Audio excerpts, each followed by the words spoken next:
Magandang gabi po. Narito na po ang resulta ng ating 9 p.m. Pieces o Lotto results today.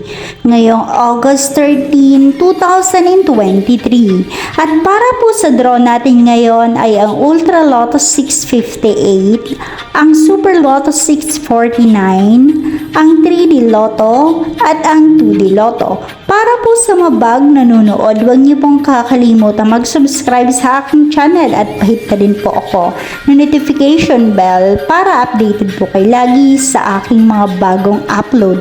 At para naman po sa update ng ating Lotto winners, ipinopost ko po siya under our comment section. Maraming salamat po.